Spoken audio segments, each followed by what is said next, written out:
Hey guys. Right, okay, well, I was looking on the BBC website yesterday and I saw this article about sound mirrors. Now, I'd never heard of sound mirrors, so I was a bit intrigued, and it talks about the concrete blocks that once protected Britain. So, more than 100 years ago, acoustic mirrors along the coast of England were used to detect the sound of approaching German zeppelins. So these concave concrete structures were designed to pick up sound waves, giving early warning of zeppelins more than 100 years ago. Okay. I mean, nobody's going to be alive to verify anything now. They'd be 119 years old if they were born in 1900. So that's at Abbots Cliff between Folkestone and Dover.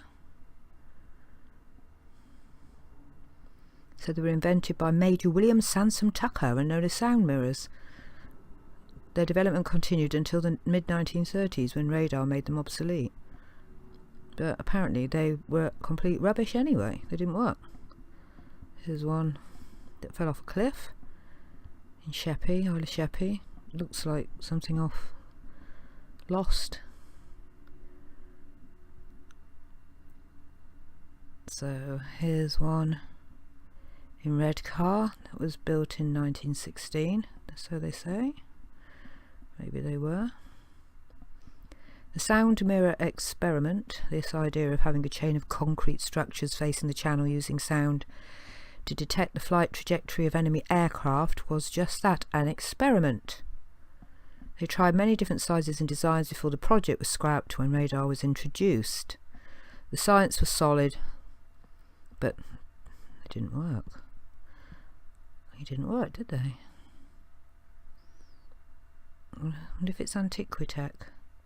Or some of it's Antiquitech and it didn't work. They worked out how it worked because they use parabolic stuff now. This is in a farmer's field in Yorkshire. Somebody built a house around one. That's weird. This one looks like part of it coming away there, but that's odd. That's some sort of thing to get that concave as well, you know. Oh yeah, this one's coming away as well. It's that one there. Sort of got a bit of like this underneath. I guess it's the same as that there. This is like some rough and ready stuff. Maybe been put on later to protect it. I don't know.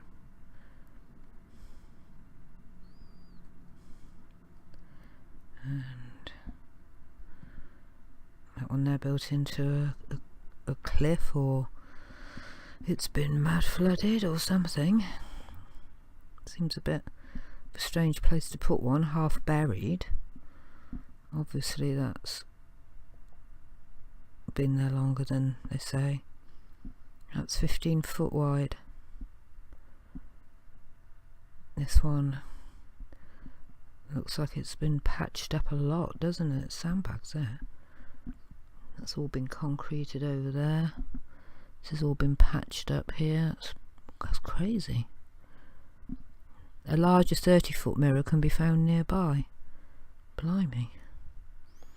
This one's got all this going on.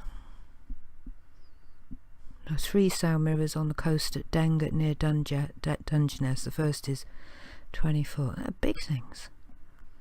I never heard of these things. Look at it. That's the wire device, the metal device that they use to detect sound, and apparently they could only hear it about 3 minutes before it came anyway. I don't know what that is.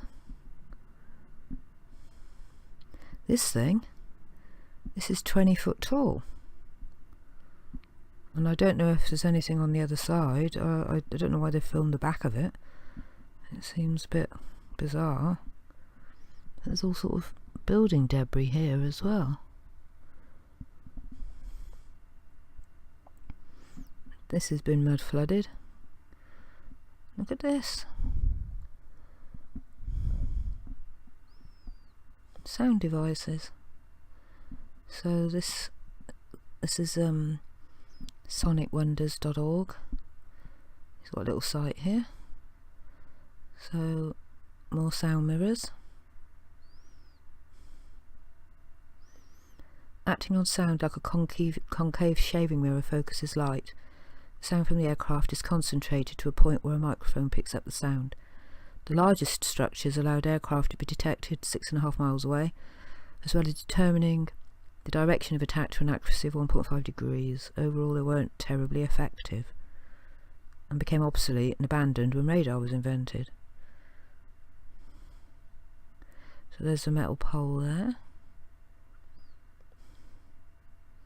There's 3 here. They're like 3 experimental designs. They were trying to work out how they worked. Abbott's Cliff.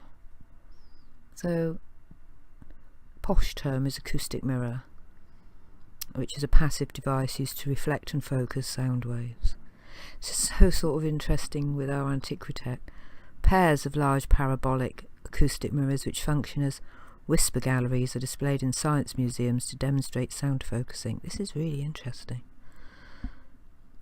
So, between the wars, they were used experimentally as early warning devices. I keep pressing this word experimentally. And then the chain home radar system was set up. Acoustic aircraft detection. So they talk about how they have some in Malta as well. The Maltese one was known as the ear. They were going to build 5. There's a list of them here. They were going to build 5 of these ones in Malta, but built 1. The ear. So parabolic microphones depend on a parabolic dish to reflect sound coming from a specific direction into the microphone placed at the focus. They are extremely directional, sensitive to sounds coming from a specific direction. However, they generally have poor bass response because a dish small enough to be portable cannot focus long wavelengths. Small portable parabolic microphones are used to record wildlife sounds, blah blah blah. Televised sports to pick up the conversations of players, and in audio surveillance to record speech without the knowledge of the speaker. Okay. Well, just a little bit more strangeness, really. This one's in a field in Yorkshire. Aye, lad. These are the 3 experimental ones. That one's 250 foot long. I was just trying to get them to work, I guess. And these is how they are now. They got it together. Okay. I don't need the old tech when you can invent the new tech. Well, I learnt something from the BBC today. Sound mirrors. I'll leave some links in the bottom. Thanks for watching.